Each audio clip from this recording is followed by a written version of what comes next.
सभी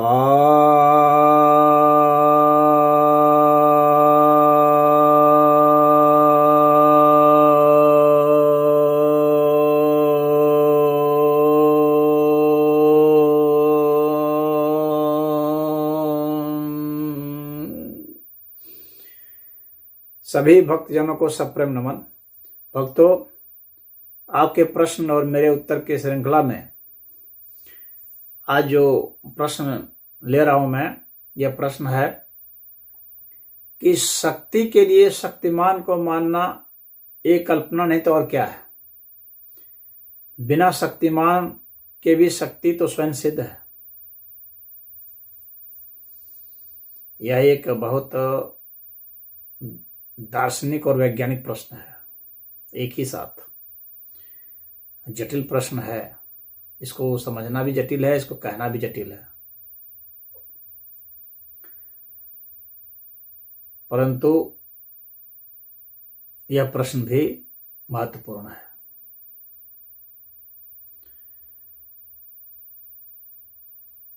सूर्य है तो सूर्य की किरणें हैं, लेकिन सूर्य की किरणें को ही तो सूर्य कहा जाता है। सूर्य की किरणों की ही जो पूरी समग्रता है उसी को तो सूर्य कहा जाता है।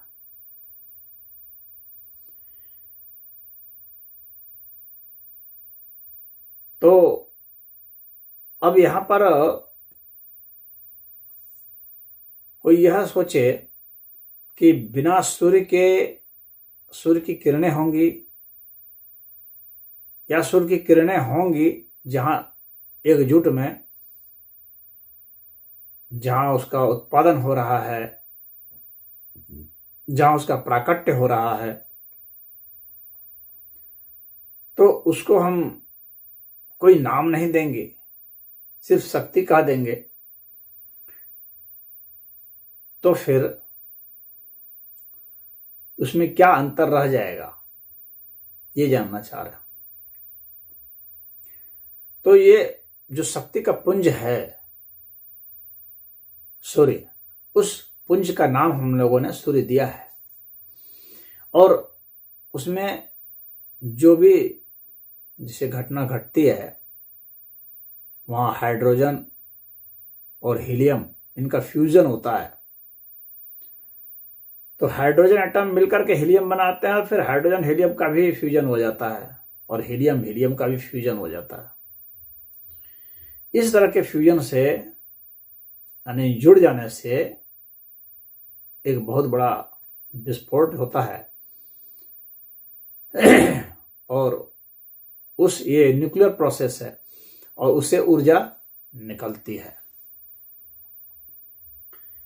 अब यहां पर उठता है प्रश्न कि यह जो शक्ति है, इस शक्ति का आधार शक्ति को ही क्यों नहीं मान लिया जाए।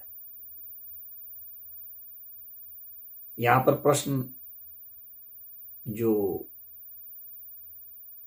पूछने वाला है उसका मंतव्य इस तरह का है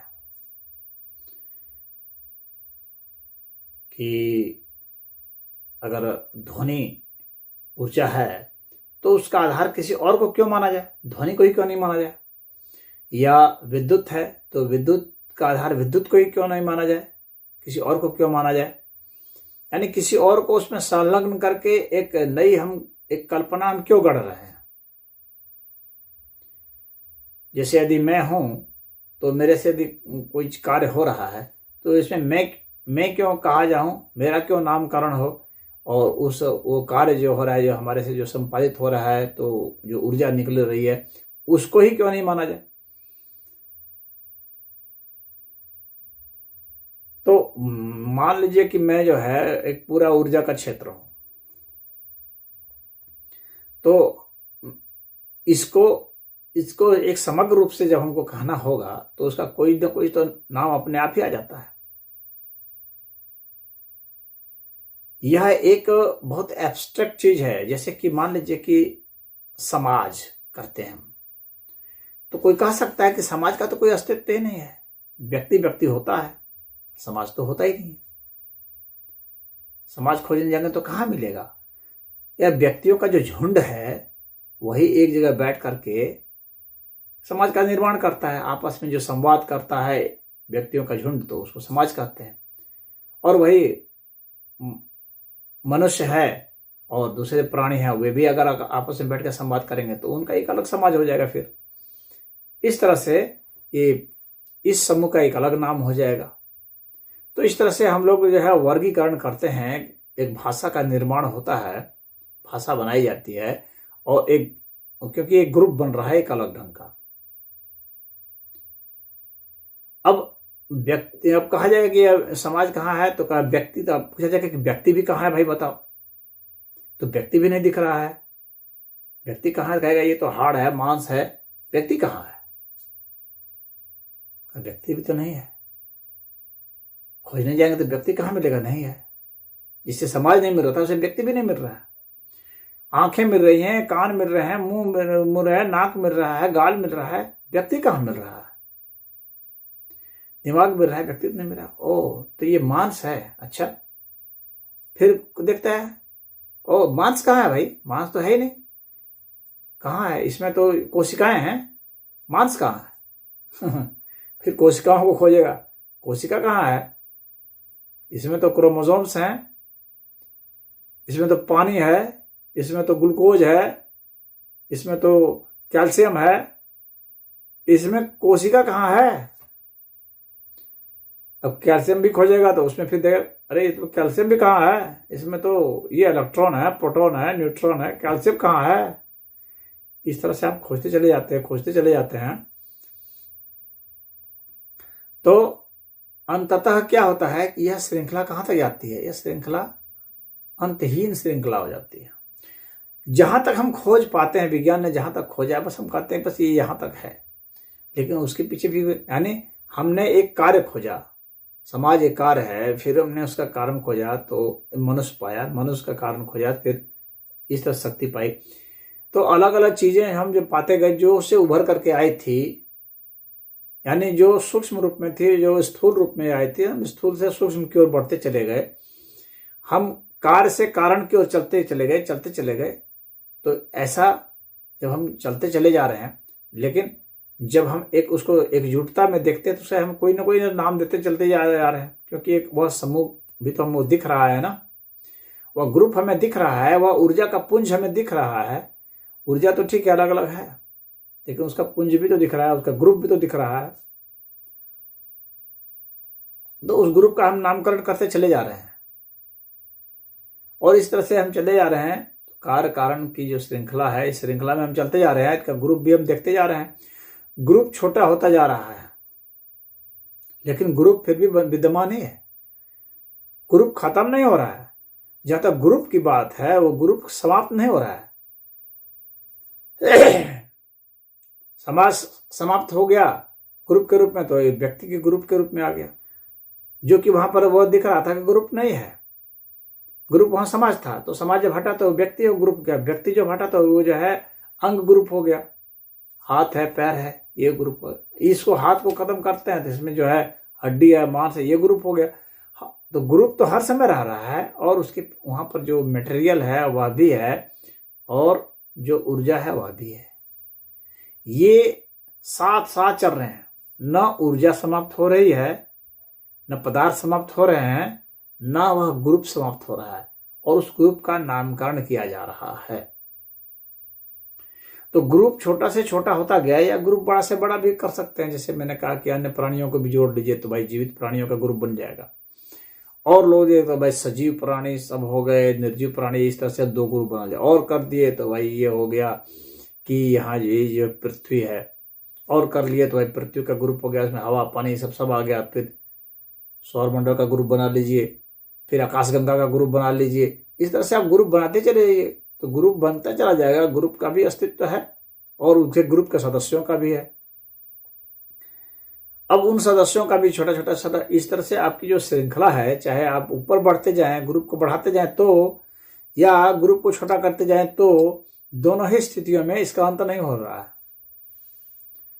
ग्रुप भी विद्यमान है, ग्रुप के सदस्य भी विद्यमान है।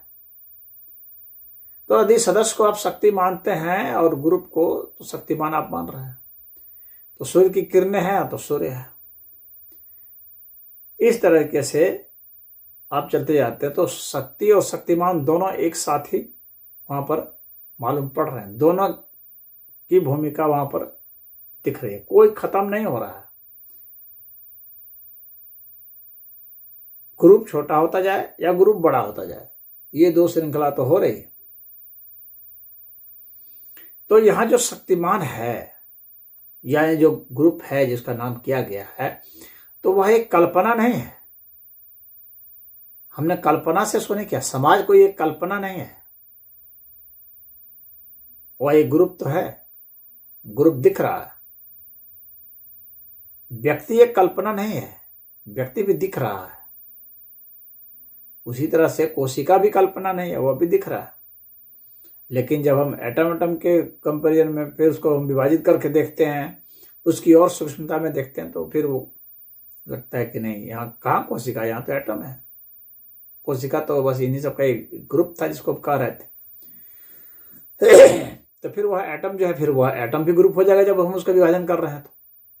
तो इस तरह से शक्ति और शक्तिमान का कहीं पर हमें लोप होता हुआ नहीं दिख रहा है। वो ग्रुप सदैव बन रहा है और ग्रुप का सदस्य भी सदैव है, तो इसकी विद्यमानता रह रही है। अब इसमें बिना एक के दूसरा संभव नहीं दिखेगा आपको।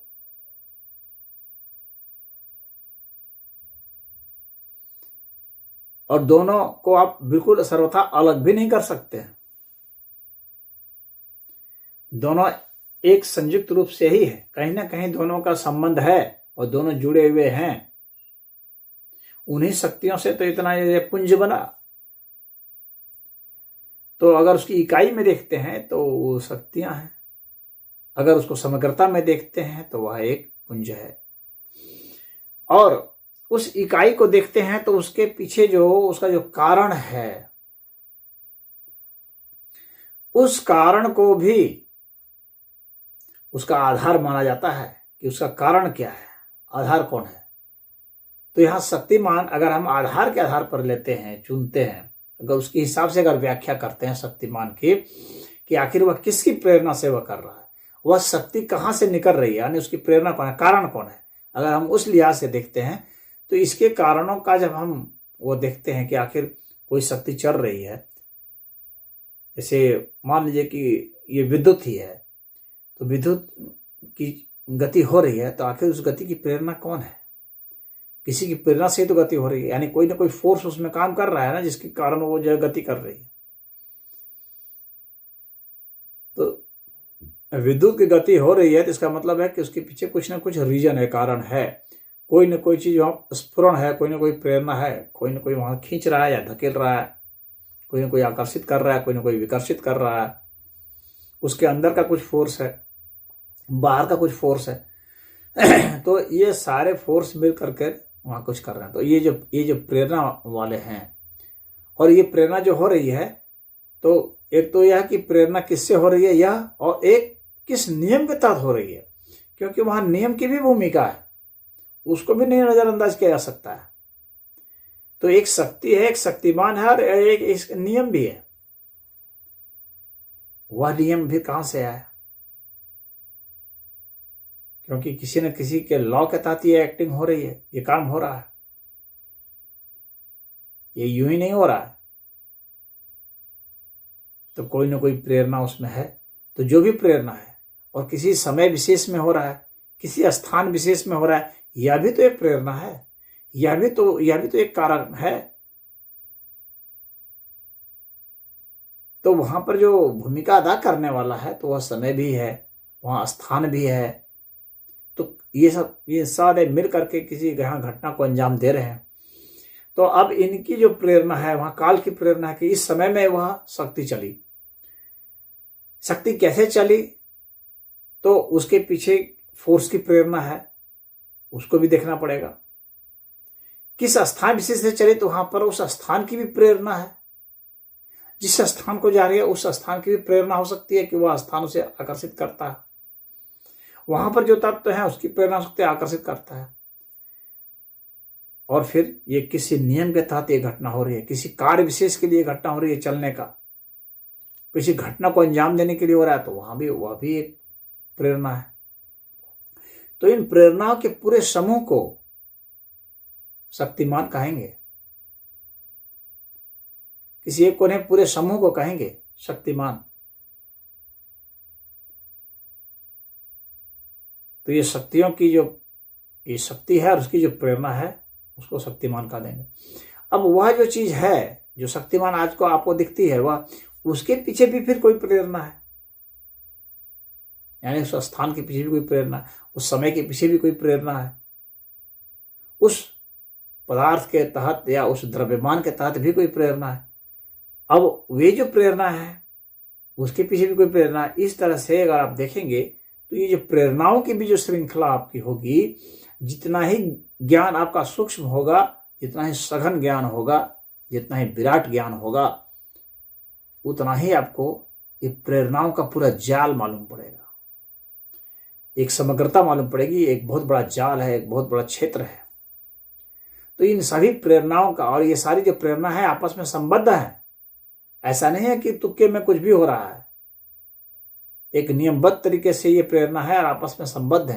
तो इनके पूरे जाल को, इनको पूरी समग्रता को, इनको जो है इसको शक्तिमान कहते हैं,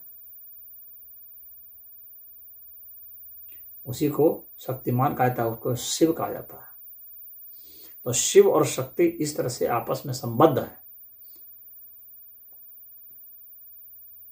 आप सर्वथा इनको कहीं बिल्कुल अलग नहीं कर सकते। तो एक प्रेरणा है और एक जो दूसरा जो उसका कार्य बन जाता है, फिर वह किसी की प्रेरणा बन जाता है, यानी शक्ति भी कहीं ना कहीं प्रेरणा है।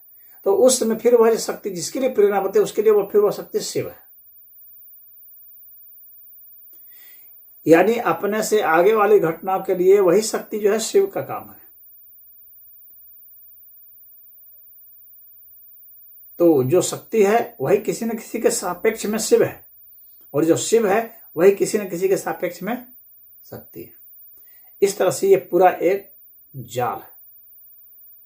अब आप किसके रेस्पेक्ट में बात करते हैं उसके हिसाब से कोई चीज शिव है, कोई चीज शक्ति है।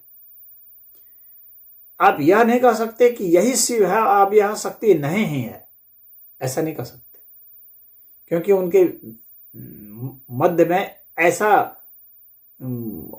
अलगाव, बिल्कुल भी सर्वथा अलगाव नहीं है कि आप ऐसा कह सकें। तो शक्ति और शक्तिमान जो है वो इस तरह से गुत्थम गुत्था है, और जिस तरह से वो एकमेव है, एकजुट है, कि आप उसको कितना भी विभाजित करें या कितना भी उसको जोड़ें, कितना भी बड़ा करें, कितना भी छोटा करें, उन शक्ति और शक्तिमान का जो अंतर है, और वह कभी भी ऐसा नहीं होगा कि आप सर्वथा दोनों को अलग करते रहेंगे। वो हर समय एक साथ ही रहेंगे, अणु से अणु, परमाणु से परमाणु करते चले जाएंगे, कितना भी सूक्ष्म कर दें, क्वार्क कर दें और सूक्ष्म कर दें, लेकिन वो अंत नहीं करने वाला। अब बड़ा से बड़ा भी कितना भी कर दें, वो अंत नहीं करने वाला। तो यह जो है, यह एक तरह से रहस्य है, लेकिन यह रहस्य इसी अर्थ में है। तो जितने भी प्रेरणाएं होती हैं, उन प्रेरणाओं को अपने बात के संदर्भ में, यानी जो जिससे वो कोई कार्य को जन्म दे दे, उसके लिए वह शक्तिमान ही है जो उसमें प्रेरणा है, और जिससे वो कर रहा है वो उसको शक्ति कहते हैं। जिस फोर्स से वो कर रहा है उसको शक्ति कर रहा है, लेकिन उस फोर्स के पीछे जो काम कर रहा है फिर वह जो है शक्तिमान है। उनके पूरा जो जाल है उसको शक्तिमान कहेंगे। तो इस तरह से शक्ति और शक्तिमान का ये एक तरह से ये पूरा का पूरा कहें, पूरा ये अस्तित्व ही है, ये हर समय हर जगह हर व्याप्त ही है या विद्यमान ही है। इसकी विद्यमानता कहीं पर कम नहीं है, कहीं खत्म नहीं है, क्योंकि यह जो चीज है वह भी वही है, स्थान भी वही है, सब कुछ वही है। तो मुझे उम्मीद है कि आपको अपने प्रश्न का हल मिल गया होगा। ओम।